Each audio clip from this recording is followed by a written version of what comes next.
welcome to our S.O.A.P video. This is the Gospel of Luke, and we are in week 8, which puts us at the last bit of chapter 9 and all of chapter 10. What we find in this one is a lot of smaller accounts. We did this a couple little of pieces. Yeah, right? a couple of chapters ago, right, where there's lots of little things. And one of the things, we'll get into them, but one of the things that we want to remember is that just because they're short doesn't mean that they're not important. Luke was trying to create a kind of comprehensive account of Jesus' ministry, and he is the longest gospel.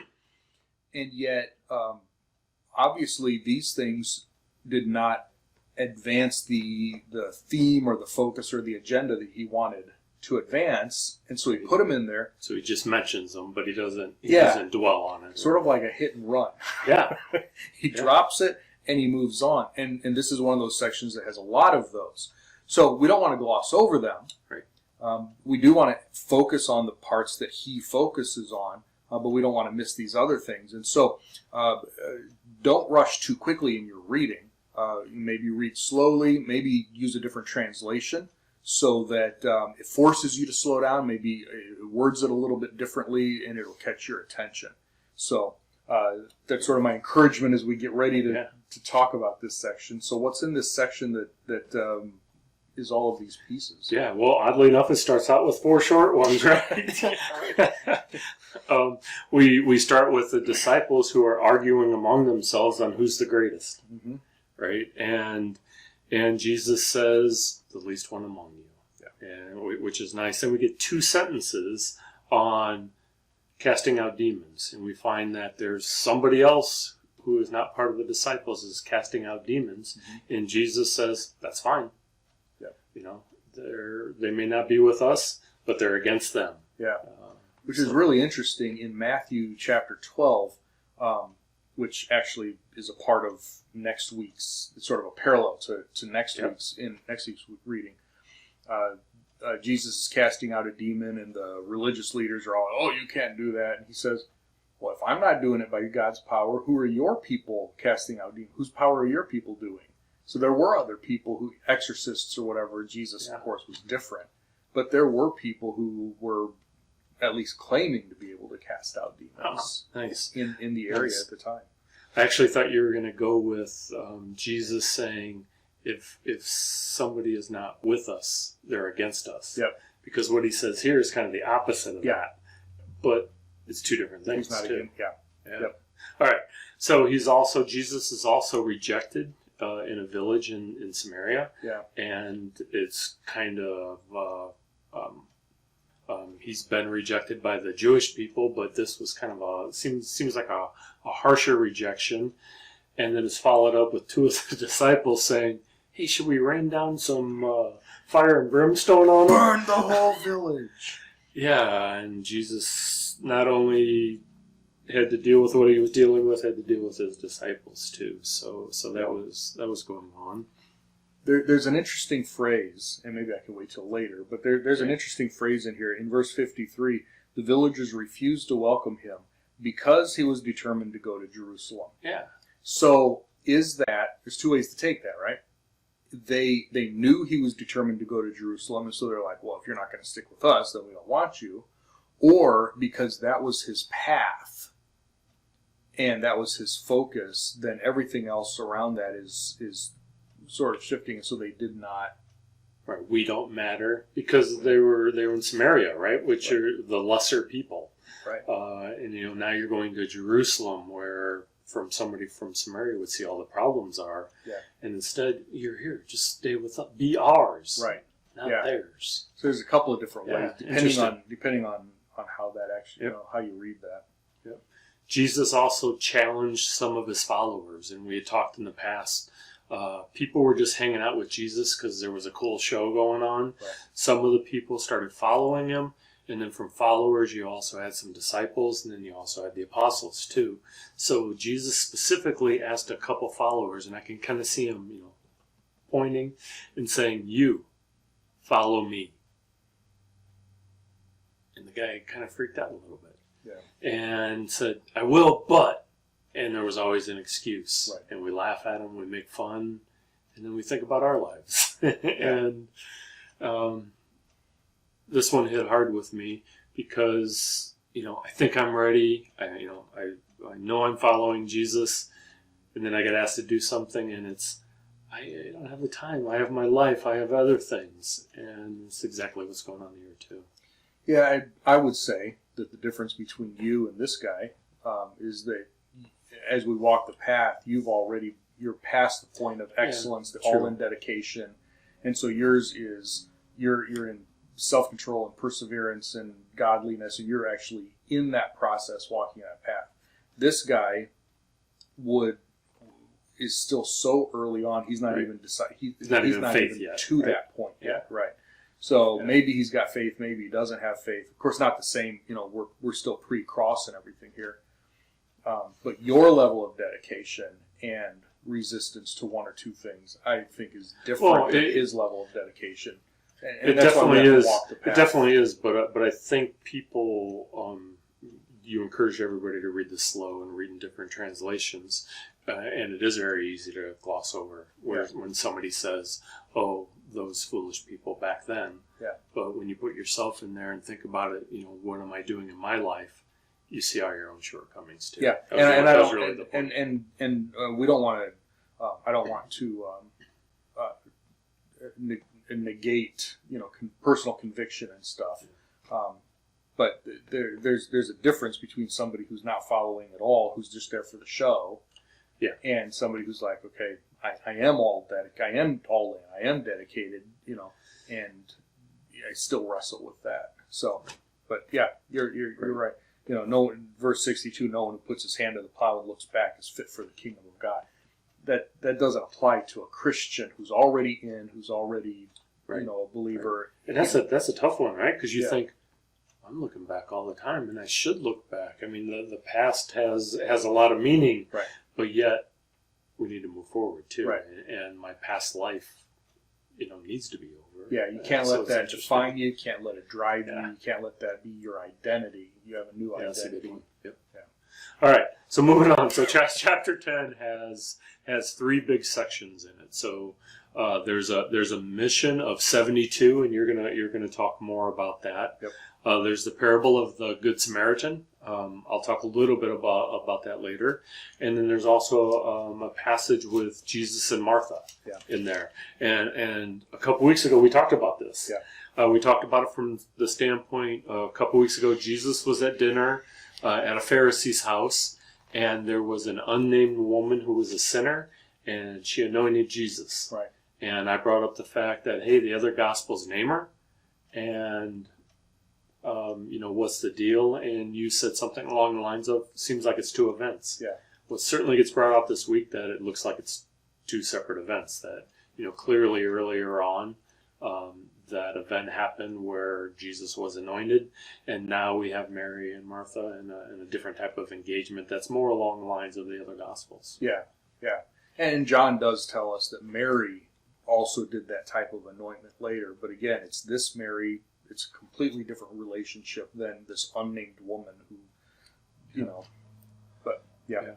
So from a big standpoint, that's what we're going to be reading this week. Yeah, a lot of stuff. Yeah. Did you get a couple things to look out for? Yeah. So in chapter 10, there's this mission. The Net Bible heads it as the mission of the 72. So first of all, there is a what we call it a textual criticism issue. Text criticism. 70 or 72. Yeah, this is the type of stuff I love talking about, right? So, what some translations are going to say 70, some are going to say 72, and without getting into the whole big thing about it, there are reasons to say that it's 70 or 72. The Hebrew Old Testament was translated into Greek, called the Septuagint, and the sept is for the 70. Right, because there's a legend that 70 people did it, and maybe over 70 days. I don't, not up on all the intertestamental legends, but that this was done. So 70 is a big number, and so it makes more sense that somebody later on would, if 72 were original, then they would correct it to 70 to line up with rabbinic tradition and teaching and stuff. So there's some of that. The bigger point is that we've already seen that Jesus appointed the 12 apostles to go out and heal the sick and cast out demons and do all that and preach the gospel of the kingdom. Right. Gave them power. Gave them the power and the authority to do this. Right. And they were the apostles, and it was just the 12, and it was temporary. This is obviously a larger group of people, and we don't know who is included. I would think that at least the two guys who were contenders for Judas apostle seat in Acts chapter 1 would be included here, right? It's a little bit the people who are following him the most. Yeah. It's a little bit different, though. They are not given all of the same authority, all of the same power. He does say to heal the sick. That is in there. So we've got some people, some additional people with some healing ability, apparently, or authority, I should say. But they're not raising the dead. They're not casting out demons. I think that stuff is still limited to the apostles. And but what they are still preaching is that the kingdom of God has come upon you. Okay. And what's very important is verse 1 really sets it up. The Lord appointed 72 others and sent them out ahead of him, 2 by 2, into every town and place where he himself was about to go. They were setting the thing. He's coming. Here's what he's going to preach. I'm going to heal some people to let you know that I've got this power, the authority by him. But he's the one. They're constantly pointing back to him. And so I think that's the thing that sets it up. The second thing is part of that, and it's in verse, the second thing I have anyway, is in verses 13 through 15. Jesus gives this woe to certain cities, Chorazin, Bethsaida, and Capernaum. And that's the one that stuck out to me. I mean, that's where his home base is. That's his headquarters, his northern headquarters, and he's woeing, cursing them, basically. Right. What I really like about this, he says, if the miracles done in you would have been done in Tyre and Sidon, they would have repented long ago, sitting in sackcloth and ashes. But it will be more bearable for Tyre and Sidon in the judgment than for you. And Capernaum, will you be exalted to heaven? No, you're going to be thrown down into the grave, into Hades. And I love the fact that this shows Jesus' omniscience. Because omniscience, the doctrine of omniscience says that God knows everything, both real and possible. Okay? And Jesus was saying that something else occurred, I know for a fact that this would have happened. Now, this didn't occur, and so this didn't happen. Right? But if I would have showed up in Tyre and Sidon and done these miracles, they would have repented. You didn't. Right. And so because of that, it also teaches us that the doctrine that the judgment will be based on the revelation that we have. So it will be better for Tyre and Sidon, who did not have those things to reject, than for Chorazin and Bethsaida, who did reject those things. So the judgment's going to be based somewhat on revelation. Nice. So I love the fact that again, Luke's point is not Jesus' deity and Jesus is the king. It's about his humanity, and yet he says these things that proves who he really is, and it reminds us that God does know both the real and the possible. And I just love that doctrine.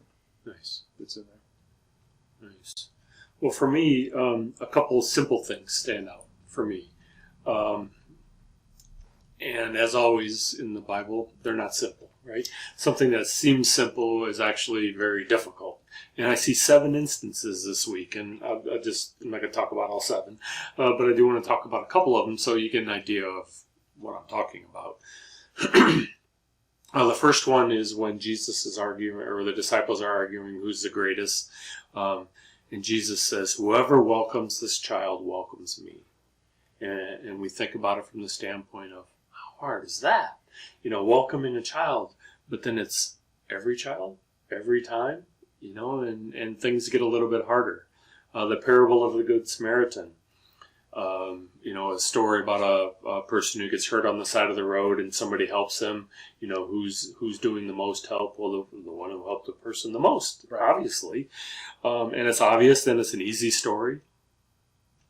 But how many times have we walked past people? How many times have we not gone the extra mile? How many times we haven't even stepped up to the plate? So it's the application part. It's easy to understand what God wants, but the application of it is hard. Mm-hmm. And then going back to the Martha and Mary story, we have Martha's mad because Mary isn't helping. And I love this story. I just always love this story. I do too, but I'm on Martha's side. From the standpoint of, I see somebody doing all the cleaning, all the shopping, all the preparing of the food. Now, I got to believe Mary helped too at that time. But then when the people showed up, it seemed like Mary stopped. And Martha continued with all the work, had to get the actual food out on the table and do all the work. And she's complaining. Jesus, of course, says, hey, Mary is focusing on what's right. Yeah. And he's right. Yeah. But a lot of times we're Martha. Right? Yeah. And we think about it on Sunday mornings. We're trying to put on a service. We're trying to, have people come in, get a cup of coffee, find their seats. And instead of just using the time to talk to people and bond together. And that's just one example. Yeah. So anyway, that's where I was going at with, I see in actually each one of these interactions, a simple statement that Jesus says that isn't as simple as it seems. Yeah. Yeah. Which is a good reminder to slow down and think about it, and not just blow through it because, oh yeah, I know that story. I've read it 100 times. Right. Yeah. Yeah. But when's the last time you actually did it? Yeah. Okay. I always think of Jesus. I wonder if he chuckled when he was sort of chiding her a little bit. It's like, Martha. Yeah. You've got all this busy. We need one thing. Come on, just one thing is necessary. Yeah. We don't need all this. Right. Right. That's how some people show love, right? Well, and that's true because we have 10. We have Well, and she did. She did. She loved him so much, and he loved her, and I think that's why it wasn't Martha. It was just like Martha. Yeah, and he knew her, and she knew him. And she was. I mean, she was showing how much she loved him by serving and by, you come into my house and we're going to feed you and, are you hungry? It doesn't matter. Right. And it's going to be the foods I know you like. I've been shopping all day because I knew you were coming over, right? And she loved him with everything that she had. And so I don't think that was the problem. I think it was that she wanted everybody else to love him the same way. Yeah, that's a good point. And he's like, let's settle down. We're okay. We're good. We're good. Yeah. I love that story. Just that tension, right. in there. And Jesus is like, calm down. Just calm down. He didn't yell. He didn't, well, whatever. I can go on and on that one. But we're at the end. Thanks for watching, and what do you think? How do you read Mary and Martha? How do you read the Good Samaritan? Some of these things. Would you have burnt down the village of Samaria because they bring fire down? Bring the fire down. Right. So we'd love to hear your thoughts, your feedback on this. Make sure that you have the app and subscribe to Facebook and YouTube so that you can see this stuff. And we'll be back next week with another video in chapter 1.